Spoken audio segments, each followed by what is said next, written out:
Elsewhere, Iran's parliament speaker says the country will not abide by its commitments under the recent nuclear breakthrough with the P5+1 if the U.S. fails to live up to its own obligations.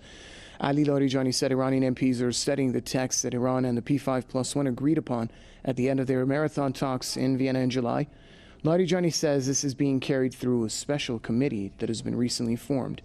He says the committee will announce its opinion over what Iran and the P5+1 agreed on within the next weeks. Larijani, who was speaking at a press conference in New York, said there are currently some disagreements over the text among Iranian MPs, but he noted that he personally believes it's acceptable even though it contains some limited problems.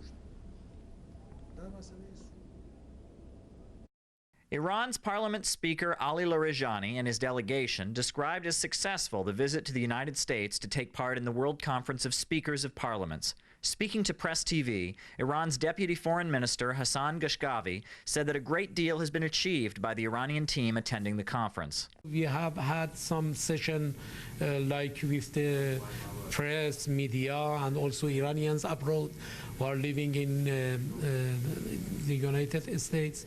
And generally, I think this trip was very, very successful, and we can achieve our goal in this trip. During the U.S. visit, Larijani was able to meet with a delegation of Jews who oppose Israel, in addition to meeting with political figures from around the world. Before heading to the airport, Larijani spoke to the press at the United Nations Hotel. In his remarks, he reacted to the recent statement by John Kerry that U.S. ground forces may soon be deployed in Syria. As I have already said, there is a bad record of ground deployment to such countries. The U.S. caused a lot of problems for itself and the people of Iraq and Afghanistan by deploying ground troops to those countries. U.S. ground forces also help with the spread of terrorism in the two countries. This will apply for Syria too.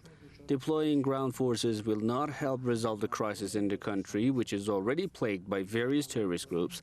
I doubt if the U.S. deploys troops to Syria. Probably they are trying to train some groups and dispatch them to Syria under various names.